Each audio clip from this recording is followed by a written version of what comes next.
الشيطان الرجيم من همزه ونفخه ونفثه بسم الله الرحمن الرحيم أمن يجيب المضطر إذا دعاه ويكشف السوء ويجعلكم خلفاء الأرض أإله مع الله قليلا ما تذكرون۔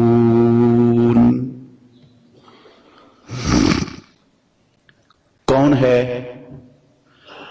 جو کسی لاچار، مضطر، بے بس شخص کی پکار کو جب وہ پکارتا ہے سن کر قبول کرتا ہے؟ اور کون ہے جو اس کی تکلیف کو، مشکل کو دور کرتا ہے؟ اور کون ہے جو تمہیں ایک نسل کے بعد دوسری نسل کو دنیا میں پیدا کرتا ہے؟ کیا کوئی معبود ہے اللہ کے ساتھ؟ بہت تھوڑے ہو جو تم نصیحت حاصل کرتے ہو۔ ہر قسم کی حمد و ثنا اللہ وحدہ لا شریک کی ذات اقدس کے لیے، بے شمار درود و سلام سید الاولین والآخرین، خاتم النبیین محمد الرسول اللہ صلی اللہ علیہ وآلہ وسلم کی ذات گرامی کے لیے۔ عزیز بھائیو، قابل احترام بزرگوں، 20واں پارہ سورہ نمل کی 62 نمبر آیت اور اس کا ترجمہ میں نے آپ کے سامنے پڑھا ہے۔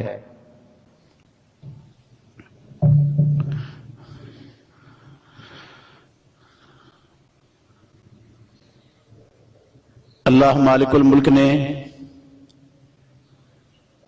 اس آیت میں اپنے بندوں کو ایک نہایت اہم مسئلہ سمجھایا ہے۔ کاش کلمہ پڑھنے والے اللہ کے بندے اس مسئلے کو سمجھ لیں۔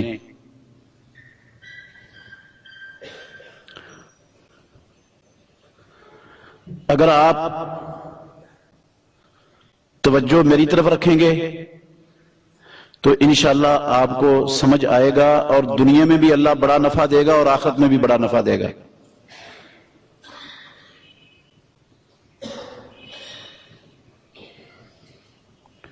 ہم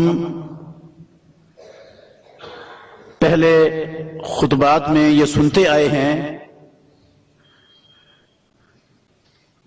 کہ کلمہ پڑھنے والوں کو، مسلمانوں کو عبادت صرف اللہ کی اور اللہ کے سوا کوئی عبادت کے لائق نہیں ہے، اس کا مفہوم نہیں آتا مسلمان کہلانے والوں کو، کلمہ پڑھنے والوں کو۔ اس کی ایک مثال آج دینا چاہتا ہوں۔ میرے بھائیوں، ایک لاچار آدمی، بے بس و بے کس آدمی، مشکلات میں گرا ہوا، ضرورتوں اور حاجتوں کا ترسا ہوا، وہ جب اپنی حاجت روائی کے لیے، اپنی مشکل کشائی کے لیے، اپنی بے بسی بے کسی کو دور کرنے کے لیے کسی کو پکارتا ہے تو اس کی پکار کو سننے والا صرف اور صرف اللہ رب العالمین ہے۔ اس کی مشکل کو دور کرنے والا، اس کی حاجتوں اور ضرورتوں کو پورا کرنے والا صرف اور صرف اللہ رب العالمین کی ذات ہے۔ اگر ہم یہی چیز جو صرف اللہ رب العالمین کی خصوصیت ہے، جو رب، معبود اور الہ کی خصوصیت ہے، اگر یہی چیز، اس کا عقیدہ کسی بھی اللہ کی مخلوق کے فرد کے متعلق رکھیں گے تو ہم اس کو بھی رب الہ اور معبود بنا دیں گے پھر عبادت صرف اللہ کی نہیں رہے گی. جب وہ بھی معبود بن جائے گا اس کے بارے میں بھی وہی خصوصیت جو صرف رب کی ہے، جو رب کے علاوہ کسی کی ہو ہی نہیں سکتی. اگر وہی خصوصیت اللہ کے بندوں میں سے کسی کے اندر مان لی جائے گی تو وہ بھی رب بن جائے گا، کیونکہ یہ خصوصیت ہی رب کی ہے، معبود اور الہ کی ہے، کسی اور کی ہے ہی نہیں. یہ صرف رب کی خصوصیت ہے. یہ کون کہتا ہے یہ صرف رب کی خصوصیت ہے کہ وہ کسی مشکلات میں پھنسے ہوئے، کسی ضرورتوں کے حاجتوں کے ترسے ہوئے لاچار مضطر بے بس و بے کس شخص کو جب وہ پکارتے ہیں تو اس کی پکار کو سننا صرف رب کا الہ اور معبود کا خاصہ ہے. یہ کہاں لکھا ہوا ہے؟ یہ بات سمجھانا چاہتا ہوں اس آیت کے حوالے سے.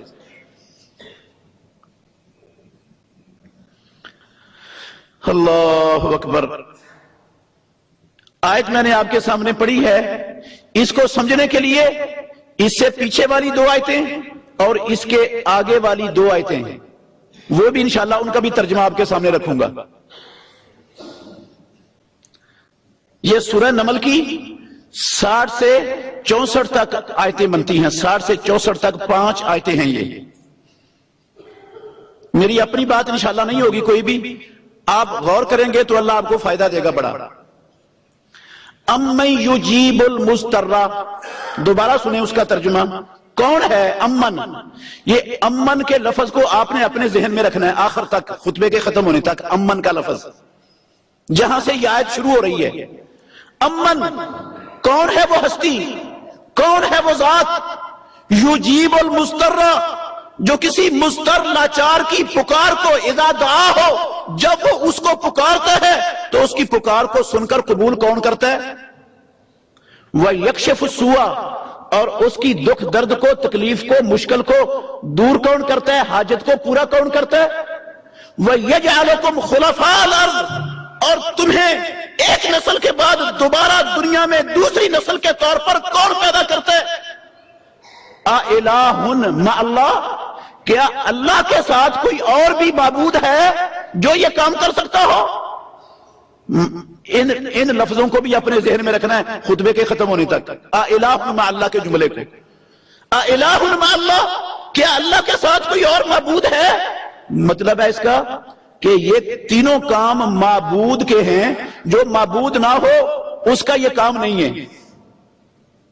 اِلَٰهٌ، کیونکہ اللہ کا یہ کہنا، سوال کرنا، اِلَٰهٌ مَعَ اللَّهِ، کوئی اللہ کے ساتھ اور بھی معبود ہے جو کسی لاچار کی پکار کو سن کر قبول کر سکتا ہو، جو اس کی حاجت روائی، مشکل کشائی کر سکتا ہو، جو اس کو مصیبت سے نکال سکتا ہو؟ کیا اللہ کے علاوہ کوئی اور بھی معبود ہے؟ اِلَٰهٌ مَعَ اللَّهِ قَلِيلًا مَا تَذَكَّرُونَ، بہت تھوڑے ہو جو تم نصیحت حاصل کرتے ہو. 3 خصوصیتیں اس آیت کریمہ میں اللہ نے رب کی، معبود اور الہ کی بیان فرمائی ہیں. 3 خصوصیتیں. پہلی خصوصیت کسی لاچار کی پکار کو سن کر قبول کرنا، دوسری اس کی مشکل کو، مصیبت کو دور کرنا، تیسری ایک نسل کے بعد دنیا میں دوسری نسل کو پیدا کرنا. اور ان 3 خصوصیتوں کو بیان کرنے کے لیے اللہ نے آیت کا آغاز کیا ہے امن کے لفظ سے، اور 3 خصوصیتوں کے بعد یہ جملہ کہا ہے اِلَٰهٌ مَعَ اللَّهِ. اب اس سے پہلے والی 2 آیتیں سنیں. اللہ کہتے ہیں امن خلق السماوات والارض. یہ آیت بھی امن کے لفظ سے شروع ہو رہی ہے. امن، قرآن پڑھنے والوں، اللہ کے بندوں، اللہ کو رب کہنے والوں، امن کون ہے؟ وہ ہستی خلق السماوات والارض، جس نے آسمانوں کو اور زمین کو پیدا کیا ہے. وَأَنزَلَ لَكُم مِّنَ السَّمَاءِ مَاءً، اور تمہارے لیے اس نے آسمانوں سے پانی نازل کیا ہے.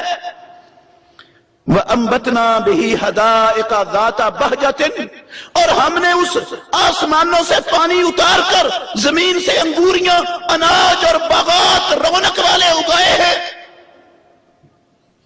مَا كَانَ لَكُمْ أَن تُنبِتُوا شَجَرَهَا، تمہارے بس میں نہیں تھا کہ تم ان درختوں کو اگا سکتے. اِلَٰهٌ مَعَ اللَّهِ، اس آیت کا آغاز بھی امن کے لفظ سے کیا اور پھر کہا اِلٰہٌ مع اللہ، کیا اللہ کے ساتھ کوئی اور معبود ہے جو آسمانوں کو پیدا کر سکتا ہو، جو زمینوں کو بنا سکتا ہو، جو آسمانوں سے بارش برسا سکتا ہو، جو زمین سے باغات، اناج، درخت، انگوریاں اگا سکتا ہو؟ اِلٰہٌ مع اللہ۔ معلوم ہوا یہ کام بھی کس کے ہیں؟ الہ کے، رب کے۔ یہ رب کی خصوصیت ہے، الہ اور معبود کی خصوصیت ہے۔ جو الہ نہ ہو، رب نہ ہو، وہ آسمانوں کو پیدا نہیں کر سکتا، وہ زمینوں کو پیدا نہیں کر سکتا، وہ آسمانوں سے پانی نہیں اتار سکتا، وہ زمینوں سے باغات نہیں اگا سکتا۔ یہ کام صرف معبود، الہ اور رب کے ہیں۔ اس سے اگلی آیت پر غور کرنا، فرمایا امن جعل الارض قرارا۔ یہ آیت بھی لفظ امن سے شروع ہو رہی ہے۔ امن کون ہے؟ وہ ہستی قرآن پڑھنے والوں، اللہ کے بندو، امن کون ہے؟ وہ ذات جعل الارض قرارا، جس نے زمین کو قرارگاہ، ٹھہری ہوئی رہائش اور سکونت کے قابل بنایا ہے۔ کون ہے وہ؟ وجعل خلالہا انہارا، اور اس نے زمین کے درمیان دریاؤں کو اور نہروں کو چلا دیا ہے۔ کون ہے وہ؟ وجعل بین البحرین حاجزا، اور اس نے دو سمندروں میں حاجز کھڑا کر دیا ہے، پردہ کھڑا کر دیا ہے۔ ایک طرف میٹھا پانی ہوتا ہے، دوسری طرف کھارا پانی ہوتا ہے، پردہ نظر بھی نہیں آتا اور وہ دونوں پانی ایک دوسرے میں ملتے بھی نہیں ہیں۔ ھذا عذب فرات وھذا ملح اجاج۔ کون ہے وہ ذات جو ان دو پانیوں کو ان دیکھے پردے کے باوجود بھی ملنے نہیں دیتی؟ کس نے یہ کام کیا؟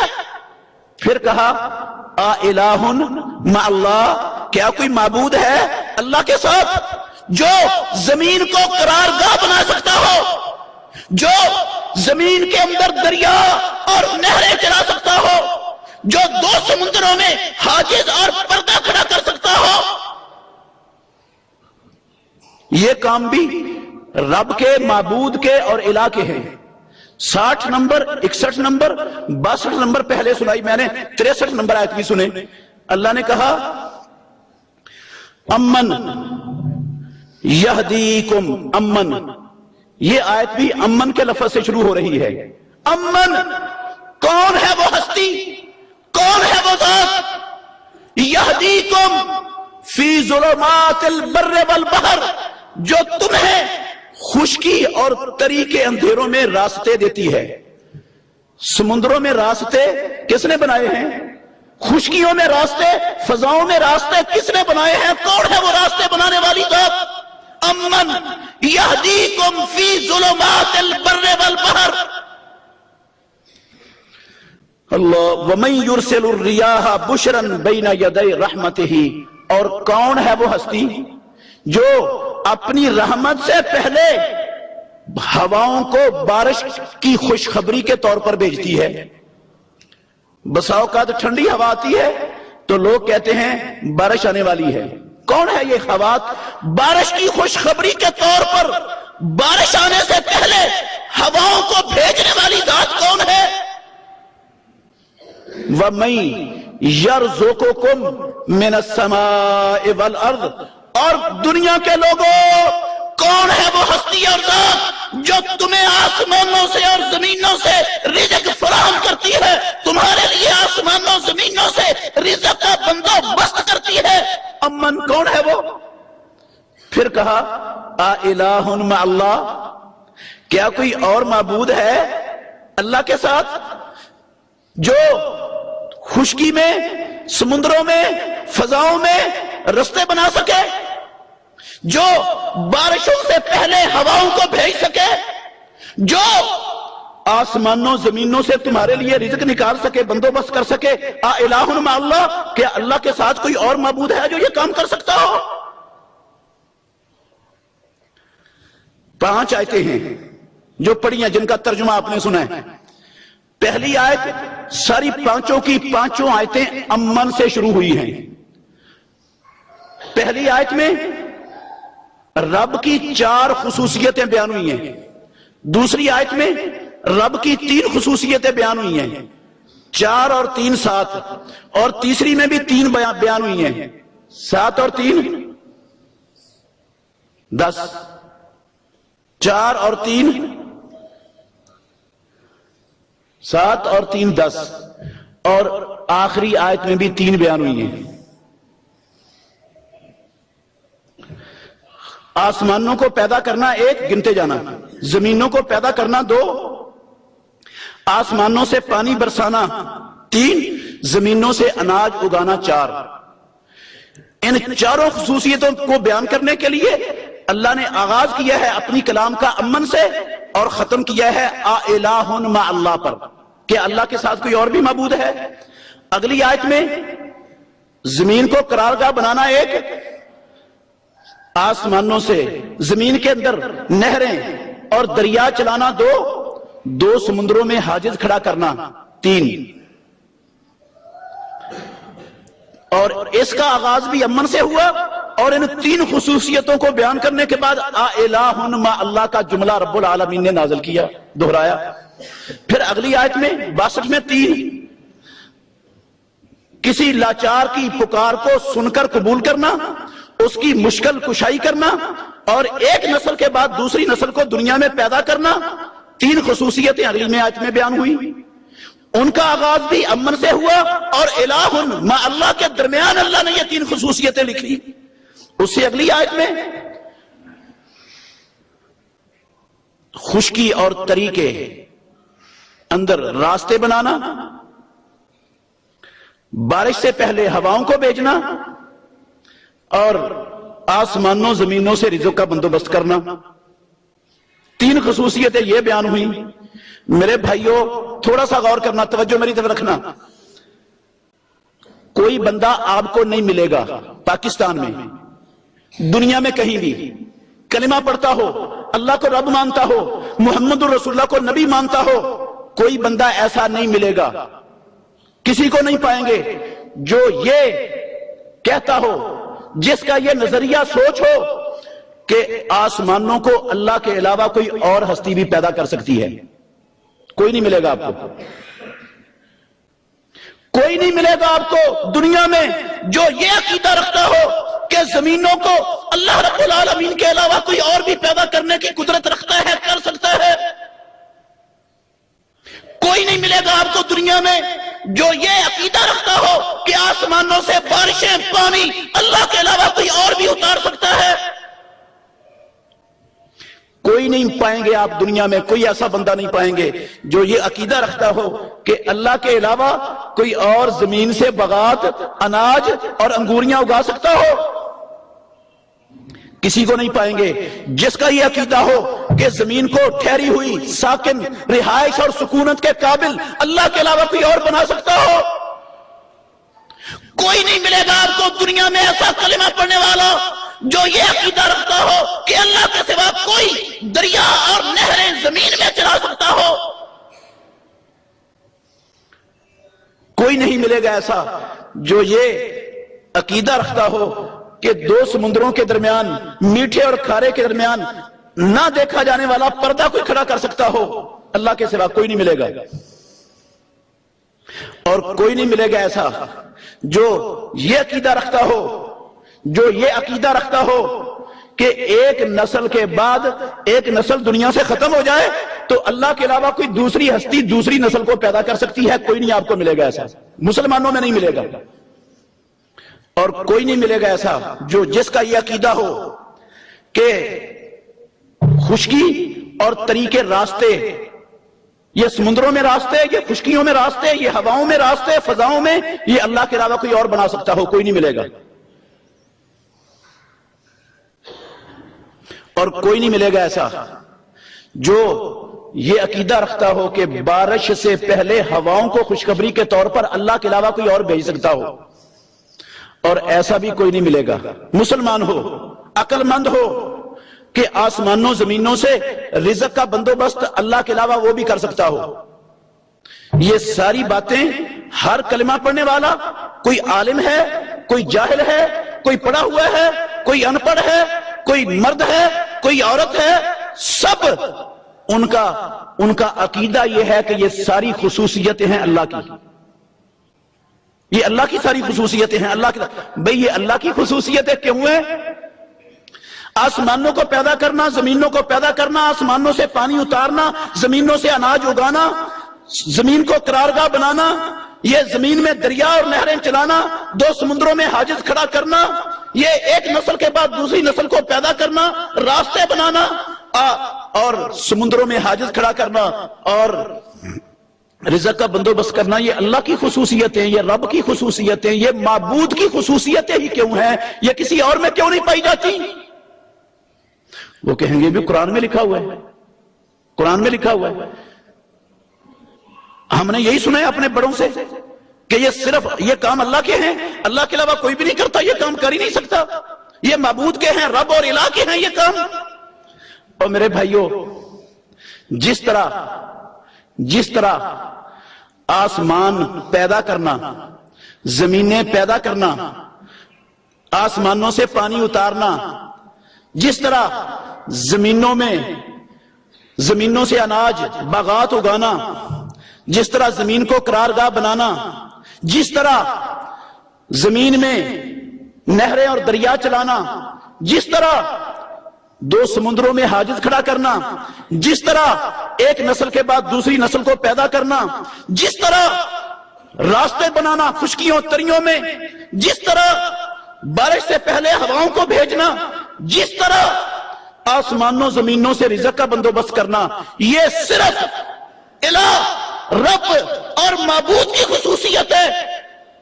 پیدا کرنے والے کی قسم اٹھا کے کہتا ہوں، بالکل اسی طرح کسی لاچار، بے بس، بے کس، مجبور و مقہور کی پکار کو سن کر قبول کرنا، اس کی حاجت روائی، مشکل کشائی کرنا، وہ بھی صرف اللہ، رب، الہ اور معبود کی خصوصیت ہے۔ کیوں؟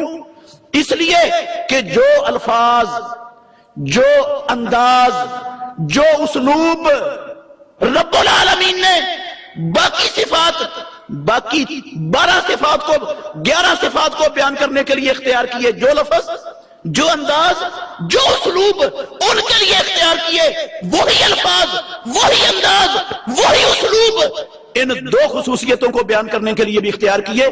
7 اس سے پہلے بیان کی اور 6 اس کے بعد بیان کی، اور یہ 2 بیچ میں بیان کر دی، لفظ وہی، انداز وہی، اسلوب وہی۔ اب یہ کیسے ممکن ہے کہ اوپر والی 7 وہ بھی اللہ کے علاوہ کسی میں نہ پائی جائیں، اور نیچے والی 6 وہ بھی اللہ کے علاوہ کسی میں نہ پائی جائیں، اور جو درمیان میں 2 خصوصیتیں بیان ہوئی ہیں وہ اللہ کے بندوں میں بھی پائے جائیں؟ یہ کیسے ممکن ہے؟ ہو سکتا ہے یہ؟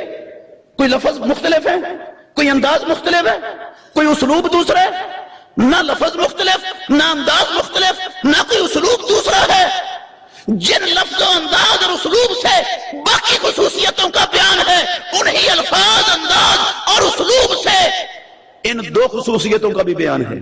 لیکن ہماری مسلمانوں کی لا علمی کا اندازہ لگائیں آپ، لا علمی، میں نے کہا پتہ نہیں ہمیں عقیدے کا، ہمیں پتہ نہیں، ہم قرآن سمجھنے کی کوشش نہیں کرتے، ہم قرآن پڑھتے نہیں ہیں، ہم قرآن پر غور کرنا اپنے لیے ضروری نہیں سمجھتے ہیں۔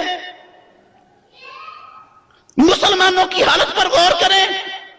میں نے اللہ کے گھر میں کھڑا ہوں، اللہ کی قسم اٹھا کے کہتا ہوں، اپنی ان آنکھوں سے پاکستان کے شہروں میں دیواروں پر موٹی چاکنگ کی ہوئی پڑی، موٹی چاکنگ میں نے پڑھی۔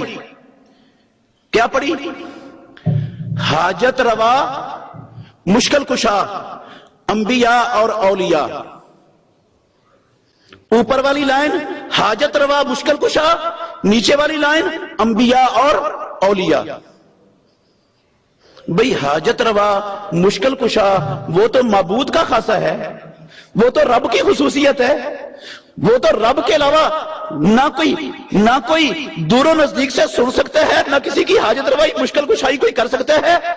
انبیاء وہ اللہ کی مخلوق میں سب سے زیادہ عزتوں، عظمتوں، رفعتوں، بلندیوں والے ہیں۔ اللہ کے ولی نبیوں کے بعد اللہ کی ساری مخلوقات میں سے سب سے زیادہ اللہ کے مقرب لوگ ہیں، لیکن وہ معبود نہیں ہیں، وہ رب نہیں ہے، وہ الہ نہیں ہے۔ اگر میں اولیاء اور انبیاء کو یہ سمجھوں، ایک کتاب میں نے پڑھا، پاکستان کے اندر موجود ہے، مل جاتی ہے بازاروں مارکیٹ کے اندر بک رہی ہے۔ انہوں نے کہا دنیا میں کچھ بندے ایسے ہیں جن کے لیے ساری روئے زمین اس طرح ہے جس طرح انسان کے لیے ایک ہاتھ کی ہتھیلی ہوتی ہے۔ جس طرح انسان کی ہاتھ کی ہتھیلی سامنے ہو تو ہاتھ کی ہتھیلی پر بندے کو سب کچھ نظر آتا ہے، اللہ کے کچھ بندوں کو دنیا کے ہر خطے، سارا خطہ، ساری روئے زمین ان کے لیے ہاتھ کی ہتھیلی کی مثال ہے۔ اگر دنیا کے کسی خطے میں کوئی ان کو پکارتا ہے تو اس کی پکار کو سنتے ہیں اور اس کی مدد کو بھی پہنچتے ہیں، حاجت روائی مشکل کشائی بھی کرتے ہیں۔ کس بنا پر کہا؟ قرآن پر غور نہیں کیا، قرآن کو سمجھنے کی کوشش نہیں کی۔ اللہ کی قسم اگر ان کو پتا ہوتا، اگر وہ جان لیتے، اگر ان کو سمجھ آ جاتی کہ یہ معبود کا خاصہ ہے، جس کے اندر یہ پیدا کریں گے وہ معبود بن جائے گا، وہ الہ بن جائے گا، وہ رب ہوگا، تو کبھی بھی وہی عقیدہ حاجت روا مشکل کشا انبیاء اور اولیاء کا عقیدہ قسم اللہ کی کبھی نہ رکھتے۔ اگر ان کو پتا ہوتا ہے اس بات کا، تو ان کو پتہ ہی نہیں، بیچاروں کو سمجھ ہی نہیں ہے۔ انہوں نے کبھی قرآن کو سمجھنے کی کوشش، غور ہی نہیں کیا اس پر۔ ہم انبیاء کی بھی عزت کرتے ہیں، اولیاء کا بھی احترام کرتے ہیں، اور اس احترام کو قسم اللہ کی اللہ کا دین سمجھتے ہیں۔ اولیاء میں سے، نبیوں کے بعد اولیاء میں سے سب سے افضل اولیاء محمد الرسول اللہ کے صحابہ ہیں۔ میں اللہ کے گھر میں کھڑا ہوں، عقیدہ ہے میرا، صحابہ سے بڑھ کر کوئی قیامت تک زیادہ عزت و عظمت والا اللہ کا ولی نہ پیدا ہوا ہے، نہ پیدا ہو سکتا ہے قیامت تک۔ جس کے اندر صحابہ سے بڑھ کر ولایت ہو، اللہ کا ولی صحابہ سے بڑھ کر ہو، افضل ہو جائے وہ۔ صحابہ سب سے بڑے اللہ کے ولی رب کی زمین پر۔ اور صحابہ میں علی بن ابی طالب رضی اللہ عنہ، ابو بکر و عمر رضی اللہ عنہما کے بعد سب سے بڑے ولی۔ کتنا مقام ہے علی رضی اللہ عنہ کا؟ بس تھوڑا سا غور کرنا، تھوڑا سا، کتنا بڑا مقام ہے۔ مسلمانوں کے چوتھے خلیفہ راشد ہیں علی بن ابی طالب رضی اللہ تعالی عنہ۔ محمد الرسول اللہ پر 9 عمر لوگوں میں سے سب سے پہلے ایمان لانے کا شرف اللہ نے علی رضی اللہ عنہ کو عطا کیا۔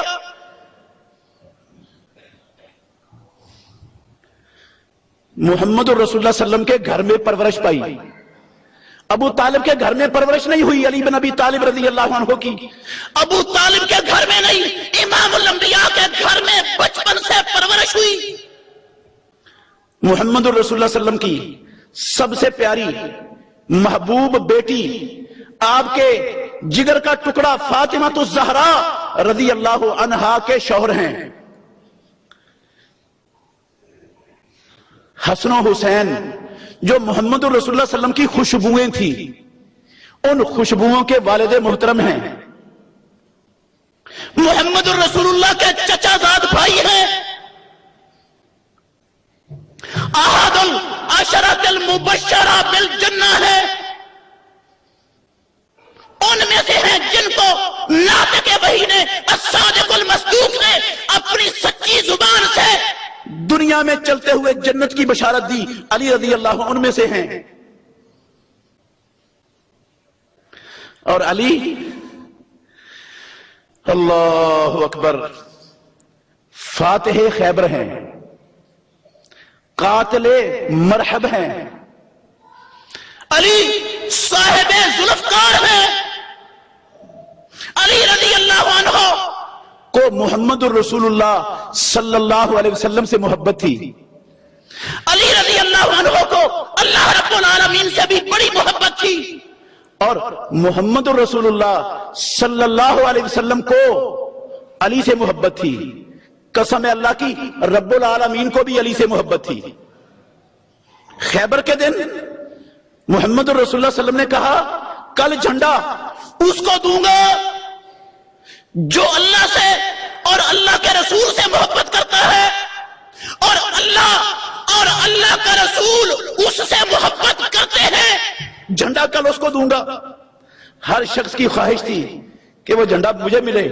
یہ نبی سے کی زبان سے, سچی زبان سے نکلنے والے شرف عظمت کا حقدار میں ٹھہروں, میں بن جاؤں, ہر ایک کی خواہش تھی. اگلے دن صبح کو کائنات کے امام نے پوچھا اینا علی ابن ابی طالب, علی بن ابی طالب کہاں ہے؟ کہا اللہ کے نبی ان کی آنکھیں دکھتی ہیں, آنکھیں بیمار ہیں.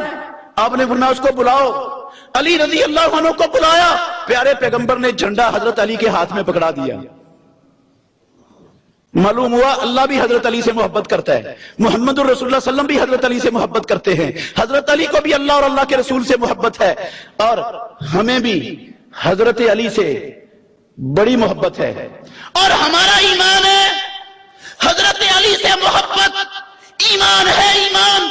حضرت علی سے بغض قسم ہے اللہ کی نفاق ہے, ایمان نہیں ہے. حضرت علی سے محبت ایمان ہے اور حضرت علی سے بغض نفاق ہے. ان ساری عظمتوں کے باوجود, ان ساری شانوں عظمتوں رفتوں کے باوجود, ان سارے فضائل اور خصائص کے باوجود اللہ کے گھر میں کھڑا ہوں. قسم ہے مجھے پیدا کرنے والے رب العالمین کی, حضرت علی مشکل کشا اور حاجت روا نہیں ہے. کیونکہ وہ رب نہیں ہے, وہ معبود نہیں ہے, وہ الہ نہیں ہے, وہ اللہ کے بندے ہیں, وہ اللہ کے ولی ہیں, وہ جنتی ہیں, وہ نبی کے مقرب ہیں, لیکن وہ حاجت روا مشکل کشا نہیں ہے.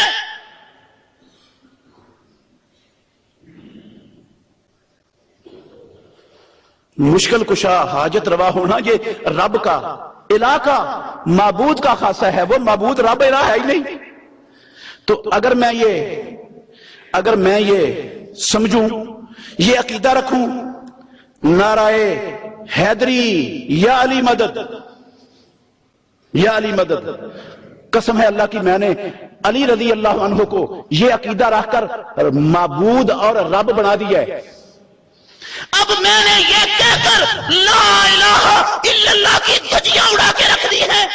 میں نے اپنے قول کی نفی کر دی ہے کہ اللہ کے سوا کوئی عبادت کے لائق نہیں, عبادت صرف اللہ کی. یہ بات میں نے مٹا کے رکھ دی. اس کا زبان سے کہنے کا کیا فائدہ؟ اللہ کے سوا کوئی عبادت کے لائق نہیں, جب عبادت غیر اللہ کی کرنی ہے. اور جب اللہ کی خصوصیت, رب کی صفت, معبود اور الہ کی صفت, خصوصیت جب کسی میں ڈالی جائے تو وہ معبود بنتا ہے. میں نے نہیں کہا, رب نے 13 خصوصیتیں بیان کر کے 5 مرتبہ یہ جملہ دہرایا ہے, آ الہ مع اللہ, آ الہ مع اللہ, آ الہ مع اللہ, آ الہ مع اللہ, آ الہ مع اللہ. یہ معبود کا خاصہ ہے. اللہ ہمیں سمجھنے کی اور عمل کرنے کی توفیق عطا فرمائے. آخر دعوانا الحمدللہ رب العالمین.